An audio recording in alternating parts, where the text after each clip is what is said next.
मुझे खबर है कि एक मुझसे खाक हूँ, फिर भी तू क्या समझ के हवा में उड़ा रहा है मुझे।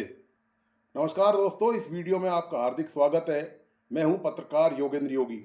दोस्तों, यह शेर मौजूदा राजनीतिक हालात में पूर्व मुख्यमंत्री वसुंधरा राजे पर बिल्कुल सटीक बैठता है।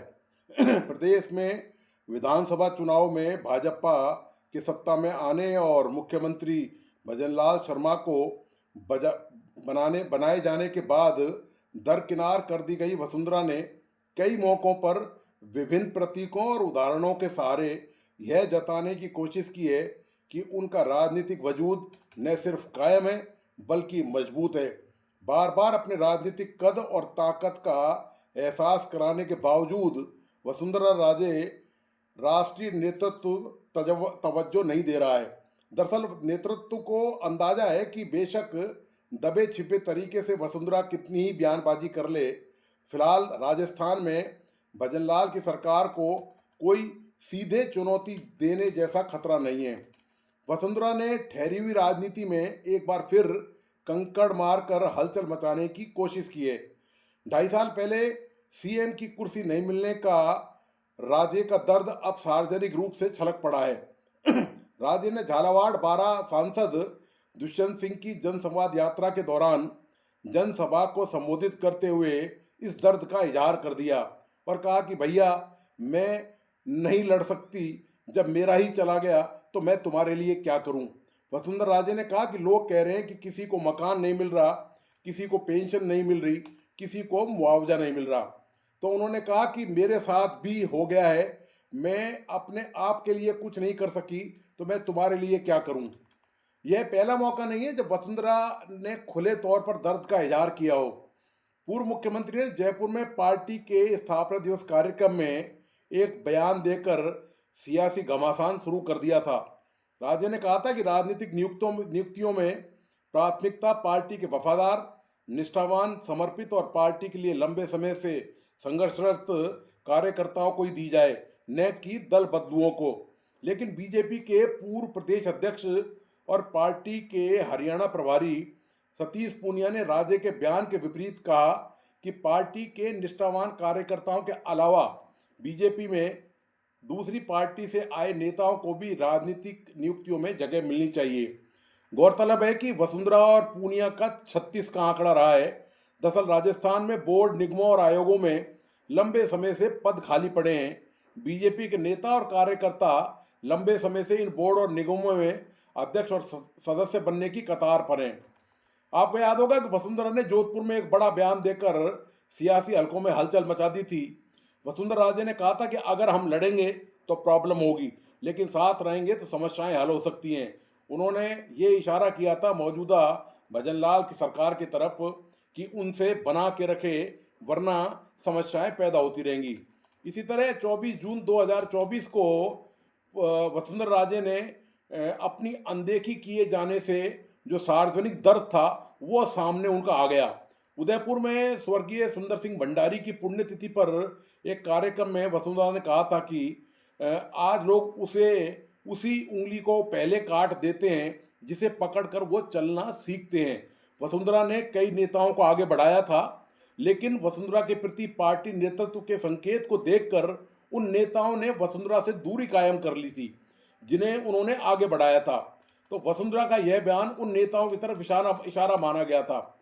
इसी तरह वसुंधरा ने 4 सितंबर 2025 को जयपुर के बिरला सभागार में सिक्किम के नवनियुक्त राज्यपाल ओम प्रकाश माथुर के नागरिक अभिनंदन समारोह में इशारों में मुख्यमंत्री भजनलाल शर्मा पर निशाना साधा था। उन्होंने नाम लिए बगैर कहा था कि कई लोगों को पीतल की लौंग क्या मिल जाती है, वो अपने आप को सर्राफ समझ बैठते हैं।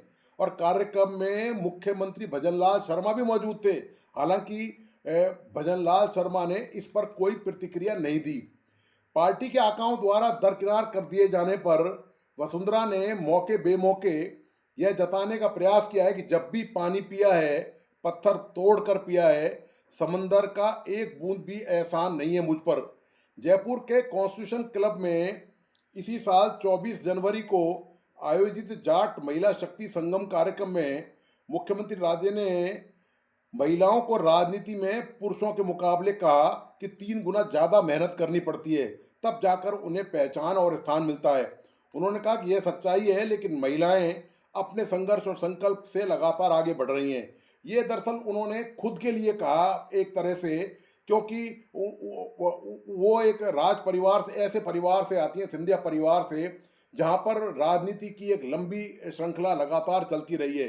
तो वसुंधरा का कहने का आशय यही था कि उन पर किसी का, ना नरेंद्र मोदी का एहसान है, ना पार्टी के किसी और नेता का एहसान है।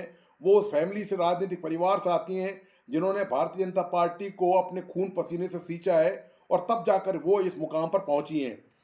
इससे पहले 3 जनवरी को ही कॉन्स्टिट्यूशन क्लब में भाजपा के प्रदेश स्तरीय संगठनात्मक कार्यशाला में राजे ने कहा था, तीखे तेवर दिखाते हुए कहा था कि कार्यकर्ता की 1 घंटी पर अधिकारी फोन उठाएं और काम करें। उन्होंने स्पष्ट किया कि कार्यकर्ताओं की उपेक्षा बर्दाश्त नहीं की जाएगी। इसके जरिए दरअसल वसुंधरा ने भजनलाल सरकार को राजनीतिक संदेश देने का प्रयास किया था कि प्रदेश में सब कुछ ठीक नहीं चल रहा है। 29 अगस्त 2025 को धौलपुर में रामकथा कार्यक्रम के दौरान राजे ने कहा था कि वनवास सिर्फ भगवान श्री राम की जिंदगी का हिस्सा नहीं है। हर इंसान के जीवन में कहीं ना कहीं वो वनवास आता है, लेकिन यह सच है कि वनवास आता है तो जाता भी है। ये उन्होंने खुद के संदर्भ में कहा कि अपने कार्यकर्ताओं और अपने समर्थकों को राजस्थान में ये संदेश देने का प्रयास किया कि धैर्य बनाए रखें, घबराएं नहीं, और उनका टाइम भी आएगा, उनका वक्त भी आएगा। तो ये जो वक्त है, ये जो खराब दौर है, ये चला जाएगा और उनका अच्छे दिन उनके कभी ना कभी जरूर आएंगे। पूर्व मुख्यमंत्री राजे का कार्यकाल और वर्तमान स्थिति अक्सर विवादों और सियासी चर्चाओं में रही है। उनके मुख्यमंत्री काल में 2015 में ललित मोदी विवाद और जयपुर में मंदिर हटाए जाने पर संघ से मतभेद प्रमुख रहे। वर्तमान में पार्टी में साइडलाइन होने, उनके द्वारा भावनात्मक बयानों जैसे खुद को नहीं बचा सकी और पानी संकट पर अधिकारियों को फटकार लगाने के कारण भाजपा व कांग्रेस वे दोनों के निशाने पर हैं। साल 2015 में आरोप लगा कि राजे ने ललित मोदी के ब्रिटिश आवर्जन आवेदन में गवाही दी थी, जिसके बाद उनके इस्तीफे की मांग उठी थी। इसी तरह जयपुर मेट्रो के लिए 84 मंदिरों को हटाने के फैसले पर संघ ने राज्य सरकार के खिलाफ चक्का जाम किया था। मुख्यमंत्री पद न मिलने और नई भाजपा सरकार में कम सक्रियता के बाद उन्होंने अक्सर अप्रत्यक्ष रूप से पार्टी के केंद्रीय नेतृत्व पर निशाना साधा है। जयपुर में किसानों की जमीन को लेकर दिया कुमारी के साथ उनके मतभेद रहे हैं। हालांकि विगत 2.5 साल में वसुंधरा को पीएम मोदी से मंच साझा करने और मुलाकात करने का कई बार मौका मिला। हर बार यही लगता रहा कि बस अब इंतजार खत्म होने वाला है, लेकिन इंतजार की ये घड़ियां दोस्तों वसुंधरा के वनवास के साथ खत्म नहीं हुई। आरएसएस प्रमुख मोहन भागवत से भी उनकी मुलाकात के बाद ऐसा ही कयास लगाया जा रहा था कि शायद अब उनको कोई नई बड़ी जिम्मेदारी मिल जाए, लेकिन दोस्तों ये भी कोरा कयास ही निकला। इसमें कोई दमखम नजर नहीं आया। तो यह निश्चित है कि जब तक वसुंधरा राजे की सम्मानित वापसी नहीं होगी, तब तक उनके तर्कश से तंज और रंज भरे तीर चलते रहेंगे। उनके निशाने पर केंद्र की मोदी सरकार और राजस्थान में भजनलाल की सरकार रहेगी।